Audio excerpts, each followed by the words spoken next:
Good afternoon, everyone. I'm going to give everyone a few moments to file in and get seated and comfortable. And once I see that most have joined, I will get us started.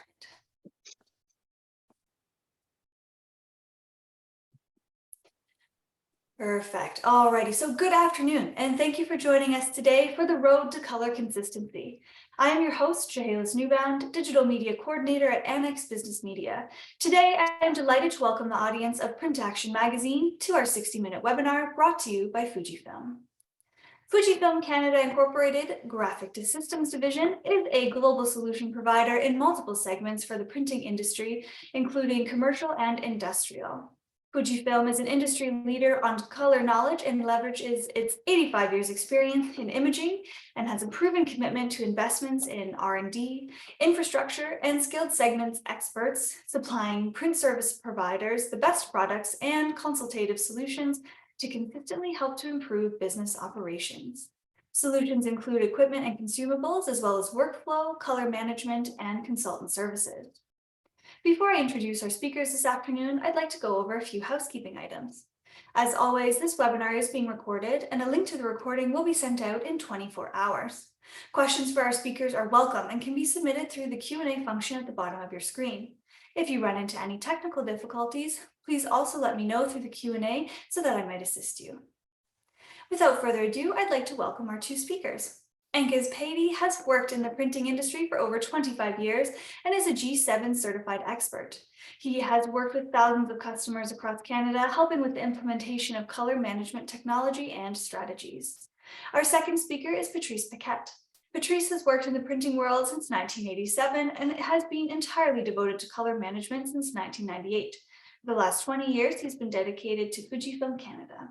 He is also a certified G7 expert since 2008, and his job leads to work with craftspersons in both conventional and digital printing in order to implement effective color management. Thank you for joining us this afternoon, gentlemen, and I'd like to turn the floor over to you. Thank you. Excellent. Thank you very much. So thank you for that introduction and welcome all of you to the Road to Color Consistency. The only part of that was left out is that I look after Ontario to the West Coast. Patrice is the Quebec to the East Coast, and we are obviously here with Fuji. So today the goal, obviously, we're not going to solve all of the world's color management challenges, but hopefully we can share with you some really valuable nuggets that you can take away and use in your shop to improve color consistency over time. So that is our goal. So as we travel out and we talk to customers, a lot of times we'll come across and we'll say, what is the challenges that you face in your shop? What is the issues? And a lot of times we'll hear them say, we really don't have the time or the resources available. We're challenged with taking time. And I look at that and I counter and I say, okay, well, I counter with a question. So how much time do you spend each day chasing color?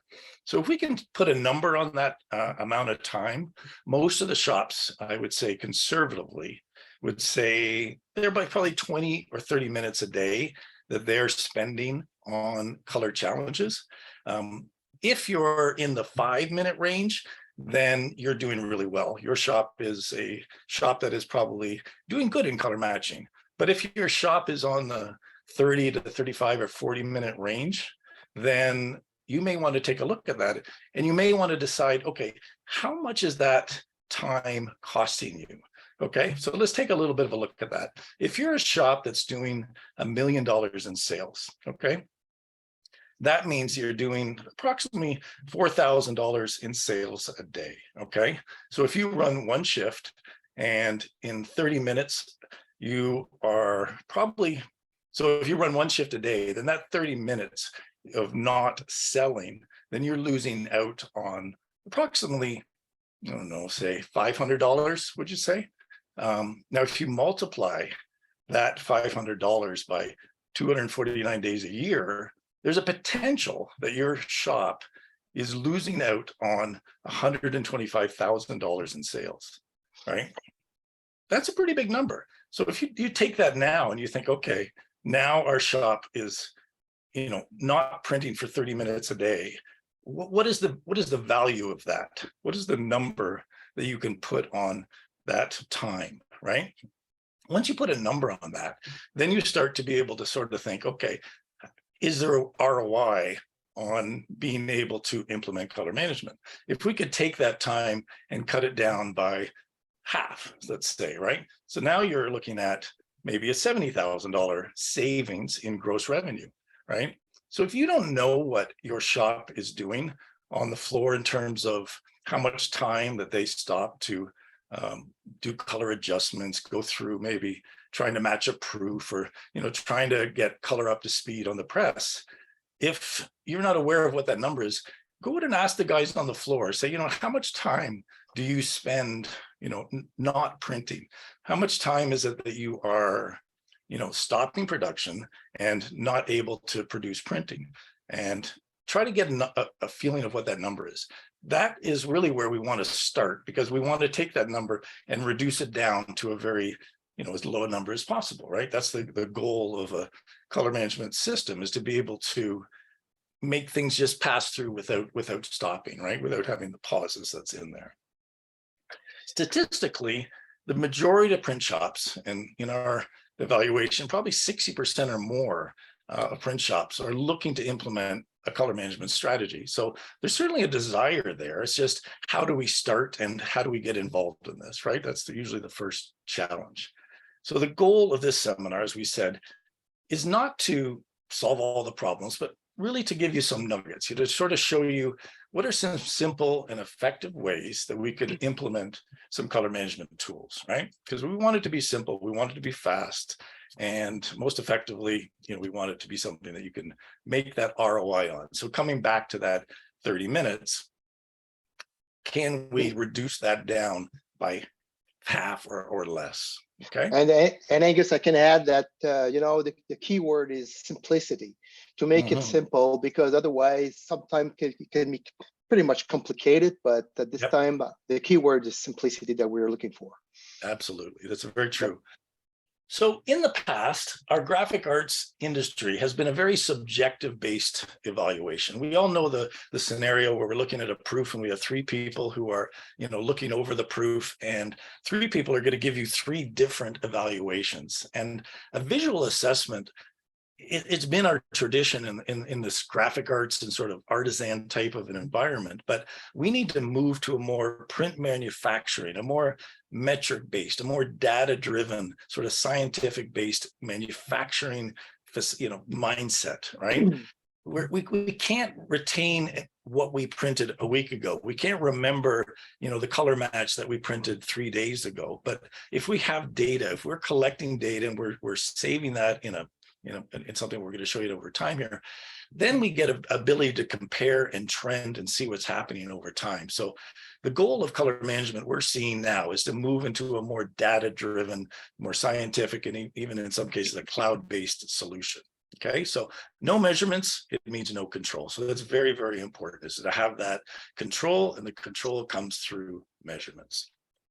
Okay, so implementing color management efficiently, there's really 5 steps that we're going to talk about here. One is to establish color references and standards, right? You need to have a target in your shop in order to be able to reference to and correlate to as time goes on. If you don't have a target, then how do you compare where you are, right? So we need to have a reference. The next is to determine what's an acceptable reference or acceptable tolerance for that reference, right? So an offset press is obviously going to have a higher tolerance than a digital inkjet press or an Epson, of course, right? Because the volatility that's involved in that. So we need to determine what's an acceptable tolerance for a device, as well as a target. We need to look at the lighting and how important lighting is in the influence of color. If there's anything you take away from this seminar, it is that lighting plays a huge, huge role on how you see color. We're never going to get away from some of that visual assessment, but if we can make that visual assessment as accurate as possible, then we're going to certainly help ourselves out significantly. And I'll give you a bit of a scenario. I was at a shop recently, we're doing G7, and one was a brand new press that had been in for about 8 months. And next to it was another press that had been there for many, many years. And I stood back and I looked down at the two press consoles and I looked at the light coming down. And the light on the left on the one press was yellow. It was like a basement from the 60s, you know what I mean? It had this yellow cast. And the one on the right was nice, neutral gray. And they both had the same background, but the background color you could see from a distance was different. And that was one of the first things I said. I said, when was the last time that those bulbs were changed? And they go, they don't know. You know what I mean? So a lot of people forget that the bulbs in your light boosts really only have a 6 to an 8 month lifespan until they start to deteriorate. So changing your bulbs with the correct bulbs, and we're going to talk about what those are, makes a huge, huge difference. And your ability to see color is hugely influenced by what you see through that lighting. So it's a big, big part. Yep. If you're in the early stages of the design, then obviously your monitor plays a big part in how you can match that color. So we're going to talk about monitors a little bit. And in pre-press, we want to make sure that we have the right environment to be able to see lighting in there. And lastly, tracking colors. Tracking and trending and having that data becomes super, super important, right? And we're going to show you how tracking can sort of help you to see and pinpoint exactly where the problem is. Is it in the white point? Is it in the G7? Is it in the curves? It is in the, you know what I mean? Like there's so many variables that could play into it. When you start to track it, you start to be able to establish, oh, that is in the magenta unit on that press that we have an issue. So let's go back and take a look at it. So tracking and trending, it gives you so much information. So where are the causes for color deviations? One of the areas we see is incorrect RIP settings. So you could have one RIP with multiple different workflows, and in each workflow, you may have a different color target reference setting in there. You may have a different rendering intent. You could have a different spot color library. So the consistency in your RIP settings can play a big part in that. So obviously we want to make sure that we're looking through them all and we're using exactly the same settings for color management in each of those scenarios so that we're getting consistent conversions. The whiteness and the variations of raw materials is a big part. And I feel for you guys out there right now, because I know supply chain issues are really big and really challenging. And you're probably seeing more volatility in the media that you're receiving, and you know you're not having the opportunity. But if you can measure it, and I'm going to show you later in one of the trending graphs, you can identify that the issue is in the media white point as opposed to in the curves or in the ink. So, you know, we can certainly eliminate having to worry about that by taking measurements of that. Printer maintenance is a big one. And I know it takes time to stop and do maintenance, but it's super, super important. And an analogy I give is, you know, a flatbed UV printer. Obviously, those UV lights are going to change their intensity over time. And they also usually have a glass below there. And sometimes ink comes up and sprays underneath and they get dirty. And that can be a cause of color shifting. So if you're not cleaning, you know, the shutters and the glass below the UV lights, you could start to see a degradation of color over time. Or another example is the light inks. Often they don't show the banding in the same way that a solid ink will, but they certainly will degrade the color. So if you've got, you know, nozzles that aren't firing, then of course you're going to see degradation in color. So that's a big one as well. Temperature and humidity. We have a tool that we can put into your environment, and it's a wireless device that basically will just take that humidity and temperature settings, and it'll go along. And all of a sudden, if you see a spike, you could get an alert on your phone that says, hey, something happened in the shop right now and the humidity's gone through the roof. I mean, did somebody leave a shipping door open for 2 hours on a hot day? Is the air conditioning shut down? At least it gives you the ability to react and have that causality. So, you know, sometimes you don't have that invested into the system, but at least, you know, winter and summer, there can be certainly variations, and it may require different press curves for that time of year as well. Yeah, I can add, Angus, as well, that regarding incorrect or RIP color settings, sometimes we don't have the time, so we create a manual curves. So it means that maybe the profile is you know, it needs to be done, you know, another shot. So when you start to make manual curves, means that you should maybe look at the color, right, with where it was before, you know, a year before. Yeah, that's right. Yeah, it's a good indication. Exactly.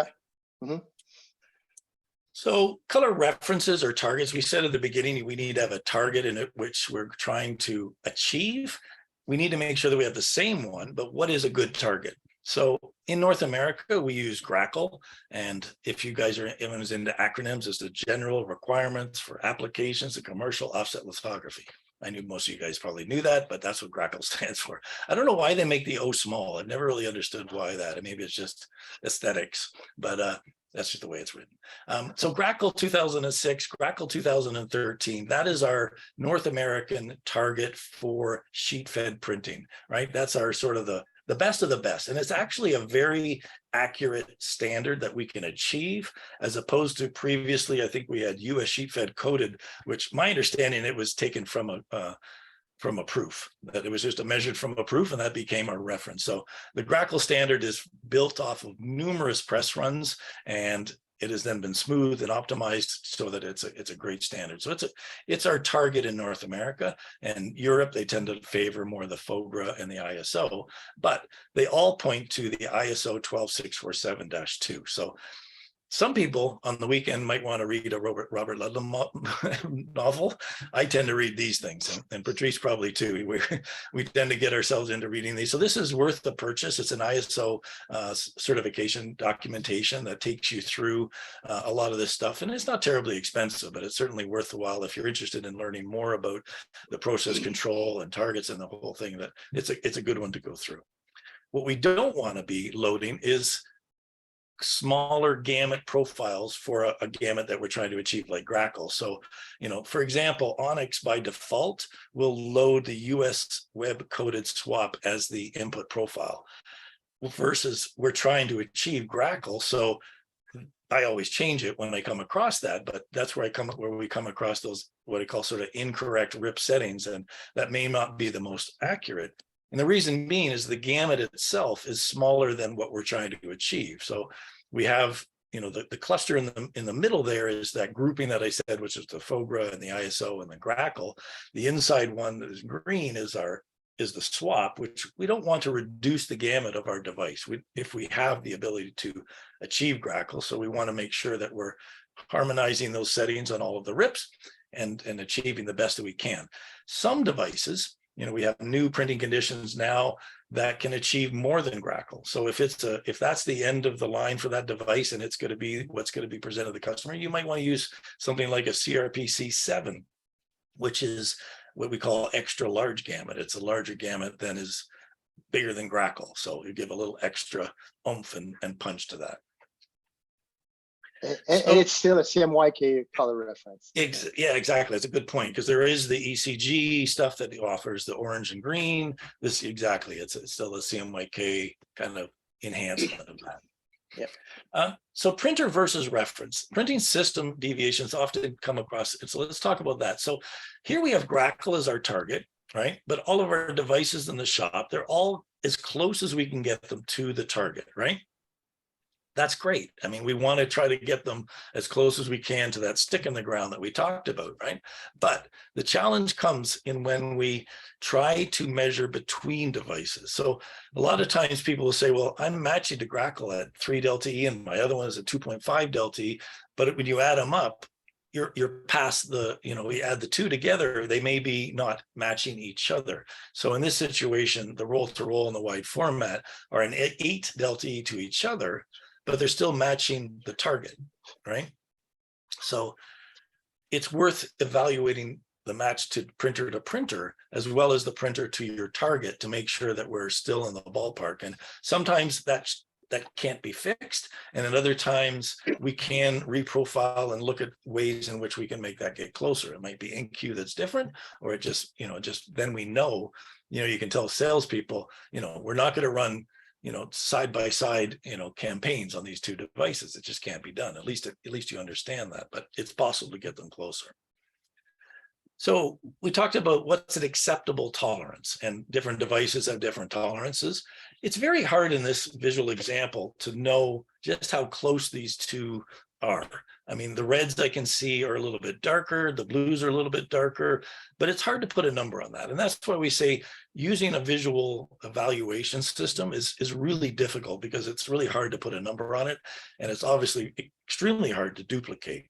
But in our world of color, one of the terms that we use a lot is delta E. And delta E is a great mathematical formula for determining how close two colors are. So, you have two greens, you measure one, you measure the other, and you get a delta E value. The delta between the two will tell you how close they match. It's a mathematical formula. There's a number of formulas. We use delta E 2000. That is the standard in our industry, because it translates the best to our visual system. But there are other systems out there. So we want to use delta E 2000 as the formula.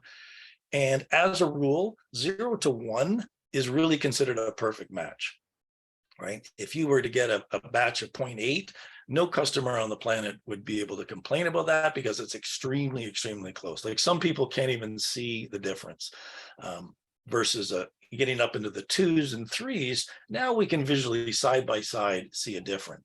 So most proofing systems, we're trying to get them within 2.5 or lower to grackle, right?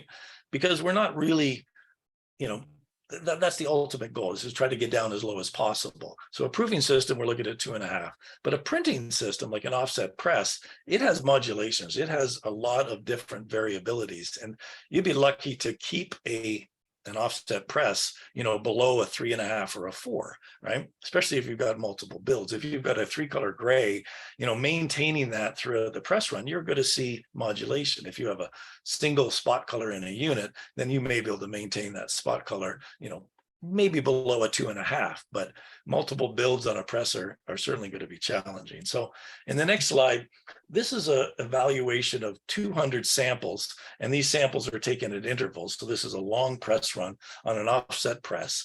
And what we're seeing is within sheet variability, as well as what we call the E factor. So the purple is the E factor. It's our expectation factor that we use as a way of, it's like delta E, if you will, to the target. So the green line is our target, and you can see that in a press, it changes over time. It comes in and comes out of its acceptability, and that's just the nature of the beast. I mean, some presses are going to be better than others, but it's the nature of that machine. It's a metal machine that's printing color, right? And it's just not easy to maintain color over time. Comparatively, if we look at an Epson proofer, here is 800 samples. So we will take the samples from the SpectraProofer that gets uploaded to the cloud, and we can trend and track that device over time.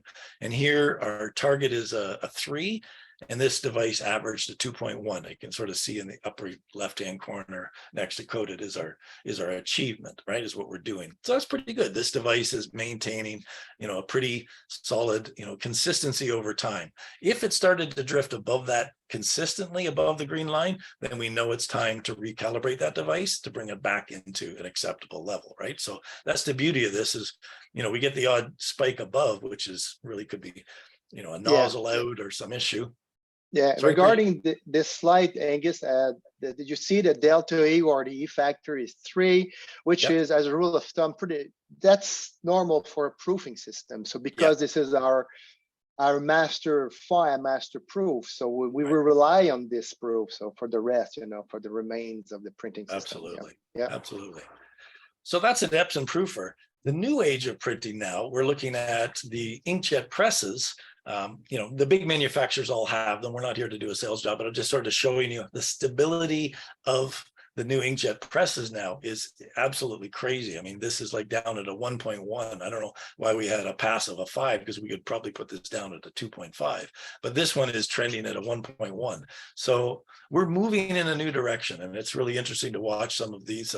I've been at an inkjet press where it looks like a Ryobi press. You send one sheet through and it comes out and it's perfect. It's sort of a bit of a brain thing, and you got to go, wait a minute, that press prints one sheet and it comes out perfect, like, well, not perfect, but extremely accurate. So it's interesting where we're going with these new presses. So lighting influence, we talked about how important that is. So looking at the lighting within your organization, there's a number of factors that play into that. One is the age of the bulbs. were the bulbs, manufactured in the 2000s, but also there's other factors involved. It's the color rendering index. So this is something that manufacturers will put on the box in order to be able to give you a indication of the quality of the bulb. So CRI of 80 is very poor. A CRI, it goes to 100 is perfect. So a CRA of 97, 98 is very, very good. So we want to have a bulb with a high color rendering index. And we also want to make sure that we're replicating daylight. So Lord Kelvin, if we the Kelvin color scale, and we'd say it's 5,000 Kelvin. Lord Kelvin heated a rod and it went from orange to yellow to white and then blue.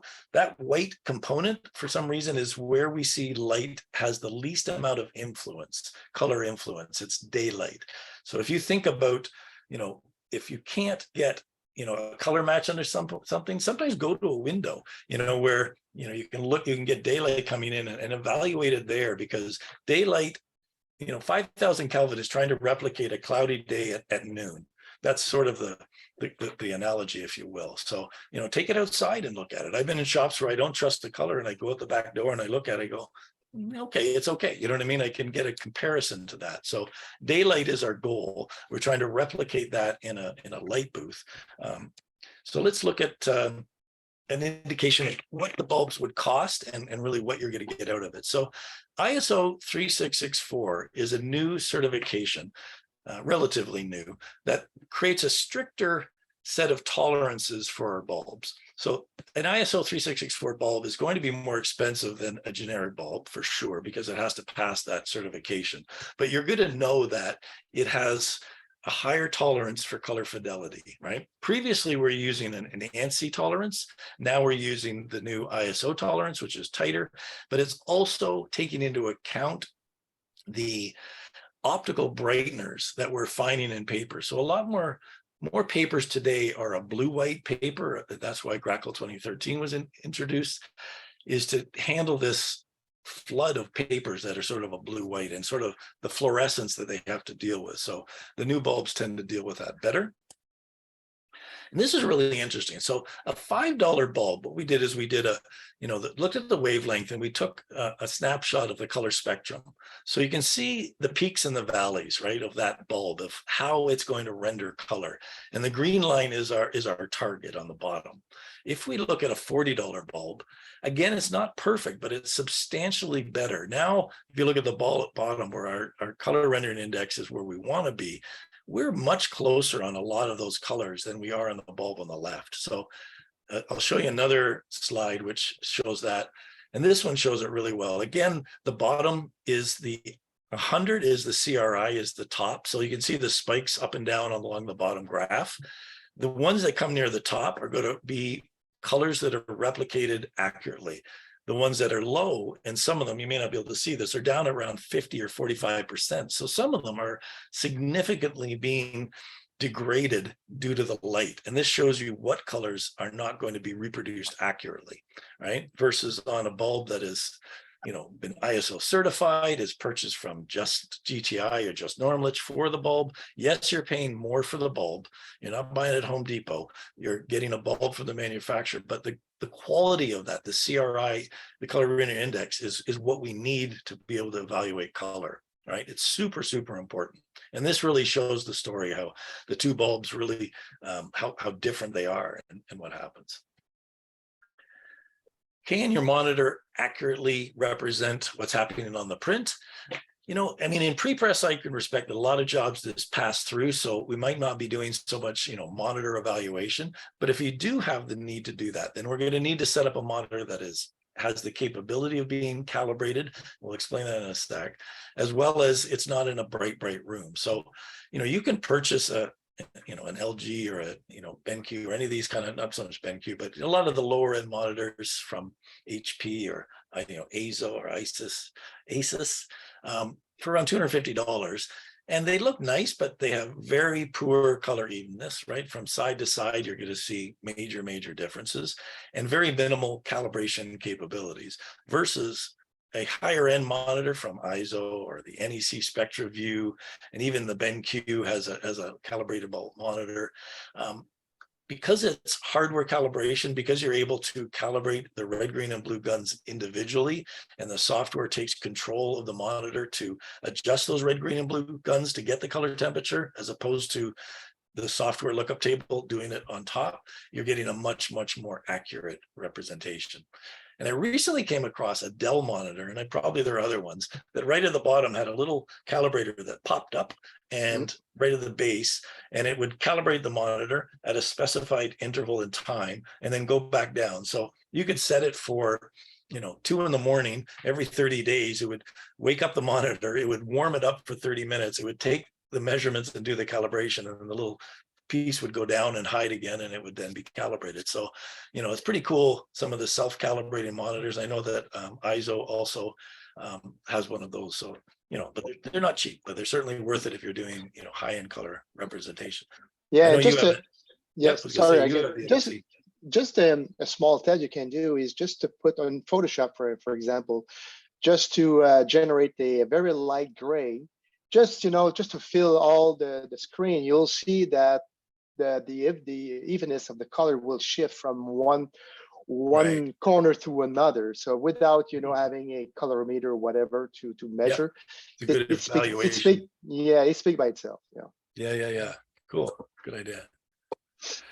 So we also don't want to be in a really bright environment. We want to make sure that, we're in a dimly lit environment. I have this office in the back, and I tend to shut the shades and I close the door, and it's gray. And my wife comes in and is like, why are you working in the dark in the prison here? But it's the best way to be able to evaluate color on screen. I don't get reflections. I can see the color most accurately. It's ideal to be in a dimly lit room, of course, with just task lights. So tracking colors. If you want to implement color management, one of the most important things that we can do is to measure, right?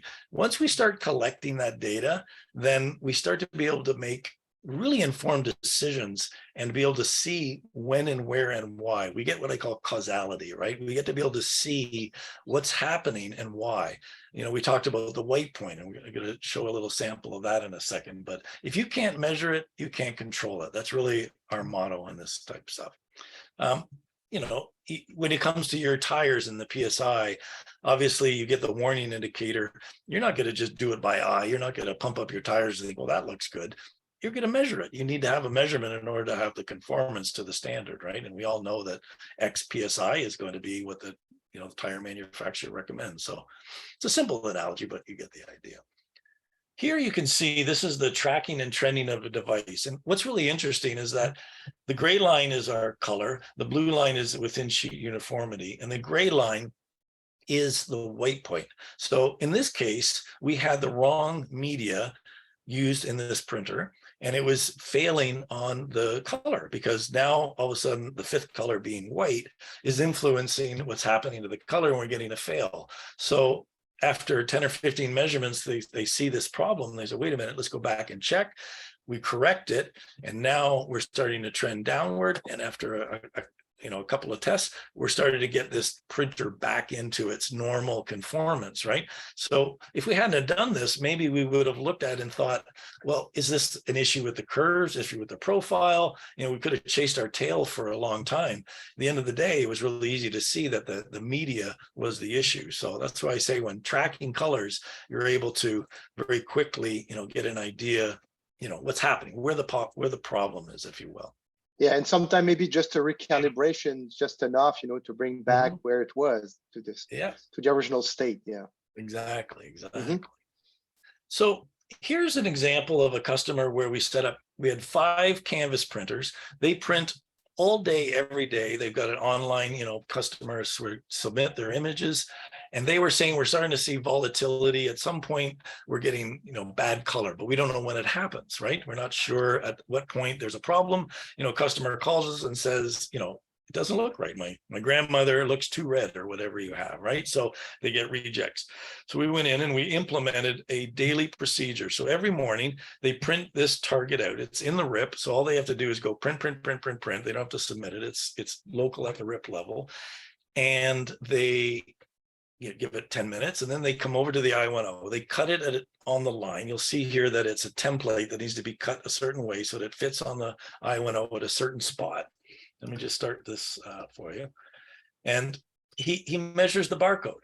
Once he measures that barcode, that tells the software what Q, what resolution, what media, everything is embedded in that barcode. So the software knows what he's measuring. It doesn't matter what order he puts them down on the I1IO. He can go 175. It doesn't matter. As long as he scans the barcode, the system knows what he's doing. It also knows where on the table to measure, right? Because we set the XY positioning ahead of time, right? So that he scans it, and now the I1IO goes out and scans. This is part of their SOP. So in the morning they do this, right? And they go through and they do a scan for all the devices, all the presses.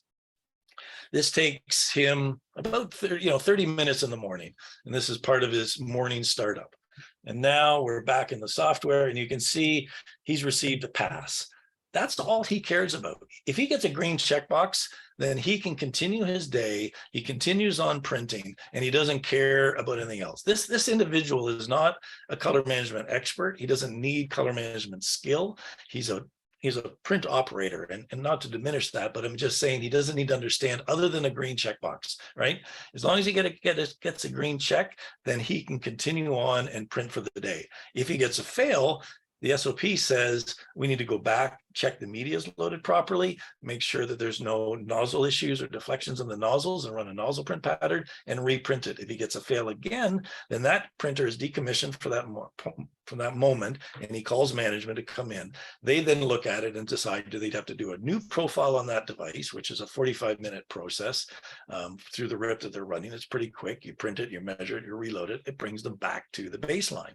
Just reprofiling will bring them back. So if that device deviates over time, we find out when it gets to the fail point, we stop, we recalibrate, and we bring it back to its baseline, right? So this is a really powerful tool for them. For now, they're not seeing the rejects, and they're just able to print with confidence, right? So they know ahead of time when there's an issue. No, that jumped ahead. Okay, so the next part of this is the equipment that you can use on site to be able to do this. So there's multiple levels and multiple press points that you can use, or price points that you can use to collect this data, right? We need to be able to collect data. We need to be able to, get this into the software somehow. So X-Rite is pretty much one of the, X-Rite and Teshcon are the two major players in the spectrophotometer field. The i1 Pro 3 is the latest and the greatest from them. It has a larger aperture, a new light source, warms up a little bit quicker, and it's considered to be a little bit more accurate than the original i1 Pro 2. If you have in your shop the i1 Pro 1, the difference you would notice, it's pretty much all silver. It doesn't have black on it anywhere the way this one does. The i1 Pro 2 and the i1 Pro 3 are both excellent devices. Both work really well, but I would not recommend, if you have an i1 Pro 1, to use that in production. You need to upgrade that one. So you could use the i1 Pro 3. It comes with a ruler, and you can scan by hand. It's a little slower, but it's okay to start that way. If you want to incrementally, start off versus adding the i1O table, which you saw on that last slide, offers the automation component, right? So I do like that in a busy production environment, like we showed you with the Canvas printer. The i1IO certainly automates that. It gives them the ability to kind of just quickly, boom, boom, boom, move through them all. The Barbieri is the Mercedes of them all. It's an amazing device, comes with multiple apertures. You can change those apertures. What were they again, Patrice? I always forget. 2, 5, and 6? 2, 6, and 8. 2, 6, and 8. So you had 8-millimeter aperture for those devices that require, they're a little grainier, or a little bit, could be a fabric, could be, dye sublimation, all the way down to 2. Yeah. Transmissive as well. Yeah. And transmissive, exactly. So that's one of the big values of this, is that you can do backlit. It produces beautiful backlit profiles. So some of the best that I've ever seen. We used to have to use, it was like the DPT 20. We fed it through. That was back in the day. So anyways, it's one of the few transmissive devices that's out there that can do reflective and transmissive, and the color quality is great. Handheld equipment. Let's say you're a packaging, printer, and you print a lot of spot colors at press, and you're getting drawdowns at press, and you need to be able to match that and get a sense of how accurate you are on press to the drawdown. So ink supplier supplies you with your drawdown, you're right at press. You can use either of these devices to measure that sample. That becomes your target. And then as you're printing, you're able to measure the sample coming off the press and get a delta E. So if the customer is a picky customer, then you're going to want to make sure that that match is under a 2.5 delta E. I've had customers who, say 2 or less, and it's not impossible for a spot color to get that, but it's got to be ink formulation has to be very, very accurate on press for the hue. If, for example, this is another neat thing that it does, it'll tell you you're 4 delta E away, but in the best match window, which you can see on the right on the X-ray, it's going to tell you need to go up or down in density. So it's a great tool because you're on press and you're not hitting it. It says, okay, you just have to go up on density. If you get to the point where you can't change the density and you can't match the color, now you have a hue issue. So at that point, it's saying you're a 4 delta E, but there's no move you can do in density because really it's light and darkness. You've got a hue issue. Now you've got to go back to the ink manufacturer or ink, whoever created that ink for you on the press, and say, we need you to reformulate this ink because it's not the right color. We're never going to get there. So it's a really powerful tool for that. And I think having this at press is a really great tool. I think, every press should have it out there. You can measure dot gain, and you got the full Pantone library loaded at those. So you can do spot checks, on digital jobs. It's a really, really cool tool. So we have software that we supply, and this wouldn't be a seminar if there wasn't a little bit of a sales hook in here. So we're going to give you a little bit of the sales hook. So Chroma Checker is a cloud-based solution that Fuji sells exclusively in Canada. It is very cool because it doesn't really care what you're printing, what device you're using, right? You could be using, you could have HP printers, you could have, OSE printers, you can have Fuji printers, you can have whatever it is. It's agnostic. It doesn't care about the output device.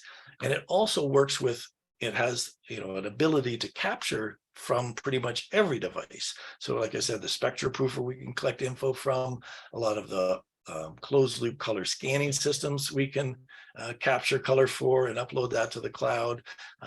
It can be the I1IO that I showed you, that can be very easily implemented into their capture software, which I showed you that, with the barcode, you can click and bring that in. At the beginning, I talked about data, and I talked about how important it is to start to pull data in so you can make informed decisions. This software allows you to sort of do that and get a sense of where you are in your organization, right? Are you printing sellable color? So once we establish tolerances for that device, we trend it and track it, and we want to make sure that it stays within that tolerance, right? Super, super important and a very, very cool tool. So this gives you a little thing as a color conformance platform, adapts to the needs of the shops and to monitor colors and printing. And it allows you to intervene when colors do deviate, from their tolerance. What do you think, Patrice? Any other thing I'll add on the Chroma Checker side? Well, again, this solution is, remember at first we said that simplicity. So this thing it's in the cloud. So what Angus showed you regarding the scanning barcode, so everything is done. Once the measurements are done, they are up in the cloud, and you can have access to from the website. So right. This is either you're on the spot or you're at home. You can have access to all those metrics right away. Yeah. Right. They even have an app and an iPhone app and all those types of things. And they've got some cool tools. I mean, it not just does that, but it helps with the G7 color calibration. You can implement all the G7 curves within that software. You can verify and validate your light boosts. You can verify and validate all of your measurement devices through this. So it comes with the target. So when I set up somebody with a new exact, we'll measure this target 3 times. And we'll set its baseline. And then every month, the software will remind you to check it and make sure that the device is still conforming to its original calibration. And if it deviates from there, then we know it's got to go back to X-Rite for recertification. But recertification with X-Rite is around $1,000 Canadian. And they recommend that you do it once a year.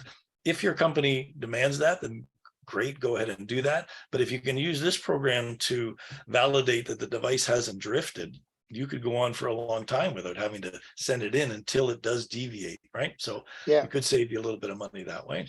And based on the tolerance set, you said, is it sellable or not sellable? So it's just a green light or a red light. So this is depending on, the tolerance sets you applied for print device. It must be higher for a digital printing device, or maybe tighter for, of course, a proofing system or a more an offset press. But again, green light or red light. That's simple. Data driven. So we were talking about capturing measurements, getting more measurements in. The more information you can gather from there, again, you're hopefully going to try to move that from being a visual base to a database and more of a metrics of collecting data, right? So that's pretty much the end of our chat. I just want to say that at any time, if you guys have questions about color management, both Patrice and I are 100% open to just, send us an email. If you got a problem, you've got anything that you're coming across, we actually enjoy color management conversations.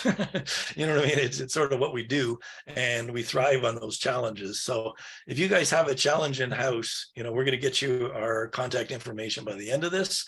You don't have to be a Fuji customer. Fire us an email and chat with us, and maybe we can help you out along the way. So that sort of concludes things, and we'll pass it back and see if there's any questions that came through there. There we go. Thanks so much for that, Angus and Patrice. I do have a number of questions here. First one says, hi Angus, is there any other way besides using the I1 profiler to read charts within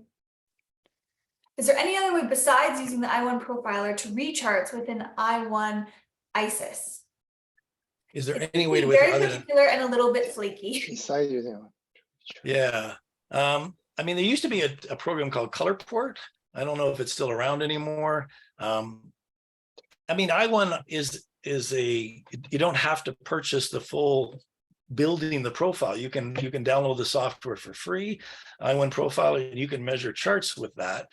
And then you can export that as a CGATS file and bring that into other software. So I1 Profiler is really I don't know, Patrice, can you think of anything? I mean, Barbieri has their own tool. Well, I'll think about maybe Color Ant from Color Logic. They might, Color Ant may be a software they can That's a good idea. ISIS can work with that software from Color Logic. Color Ant's a very powerful tool for color analysis called Color Ant from Color Logic. So we use that for smoothing, averaging, and analysis of color. So that might be another option. This person followed up and said that they did like Colorport, but that they find it doesn't seem to work with the new device. It's old. No, it's pretty old. It's too old. That's the thing. We used to work with this a long time ago. But no, I would say, I mean, I don't know. I'd like to understand why you can't use I1 Profiler. Again, you can download it for free and you can measure in it for free and export those measurements. The only reason I see is if you're running Caldera, then the two of them tend to run, they seem to butt heads on some components, but okay. Would one of you like to expand on what you meant by when you spoke about the light standard ISO? This one's the 3664 by 2009. Sure. So that one of it is there's a number of components to that certification, and one of it is the evenness of lighting in the light booth. So that's the manufacturing. They have to have a much higher tolerance in how the light is projected into the light booth, but it also relates a lot to the UV energy that presents at D50. So we see that due to the optical brighteners that are in the papers today, that they had to change the UV energy content in the bulbs, mainly because the papers with the optical brighteners tend to fluorescent within there. And it helps to create a closer match with those that do have the optical brighteners. The downside is if your media paper doesn't have that, you may get into a situation where there's even a bigger mismatch. So if in implementing an ISO 3664 bulbs and you see your press sheet and your proof, the proof is going very yellow, then you may need to block that UV with a filter, and that is possible from the light booth guys. They can put a filter in there to block that out if your proofing paper doesn't contain that. But for the most part, it's dealing with the optical brighteners that are in the papers today and trying to bring a closer match to that. Yeah, one thing, Angus, well, people that, you know, sometimes or a lot of time we are going to a plan to say, oh, by the way, we changed all the light in this, on the ceiling. It's Yeah, now 500,000 K. So yeah, yeah, it's just a color temperature. We don't know the CRI is whether it's good or not. So you yep, might, yeah, be close to 5,000. sure. But the thing is, the CRI may be pretty low. So you remember the graph that you saw earlier? Yep, That's a good a good example that some color may be okay, but yep, some maybe, you know, out of range, I would say, to evaluate. You exactly. know, so And good to in a know. lot of the Pantone books I'm seeing now, on the last couple of pages, they have a light indicator that'll show you, if the two, the sort of orangey brown blocks match up, then your light is D50 and in a good state. It's not giving you, a detail like we showed you before, but, and then there's also the REM indicator stickers from GATF that allow you to see the stripes. And, I use those all the time, and I show people, I mean, this lighting is absolutely not okay. And just from the sticker standpoint, right? So look at the back of the Pantone booths, or Pantone books, and there may be a light indicator sticker there on the newer ones that you can look in your light booth. And if those two blocks are the same, then it is more true D50, but a lot of times that's a quick way to check things. Thank you. So Yep. you didn't mention G7. Is this still recommended? Absolutely. I mean, G7 is a great tool to create what we call sort of shared visual color appearance between multiple different devices. It took off. I think it was very popular when it first came out, and people felt that they needed to be G7 certified in order to, retain that kind of level. Today, I see probably a little bit less because maybe print buyers aren't demanding it, but it's still a very, very good tool for press calibration. I mean, when we go in, both Patrice and I do a press fingerprint and press calibration, we're using the G7 methodology every single time because it is the best way in which to fingerprint and calibrate a press to match a proof, hands down. You know what I mean? I wouldn't use anything else. Whether the customer decides to go the extra step to become a G7 certified master facility, that's up to them. I mean, there is some extra value to that when it comes to that, because you are be on the ID Alliance website, you have a plaque, you have things you can send it to your customers to say, we've achieved this level of conformance that's sort of maybe above and beyond the everyday printer. Our proof has passed the color space and our press is passing targeted. It means that we should have a pretty good match. So there's still a lot of value in it. When we were talking about today was really ways in which you can sort of quickly maybe assess color, but it is a part of that. I mean, the calibration of the press, absolutely. Yeah, and I would add on the digital side. I mean, with a digital printer, when you create a profile, there's two main things that the profile will be will look at. First, the color space itself, to get all the boundaries of the colors, and neutralize the gray. That's the two main functions for an ICC profile. Then, so if you have a good profile, chances are good that you're right from the start, your gray balance will be pretty neutral. If not, something went wrong. So you need to check that side. That's a great, and all of our test images, 3 and 4 color grays are one of the most predominant ways in which we evaluate color, because if you draw a linear grayscale with 4 color grays, right, your black's going to start at 30, you got CMY in there.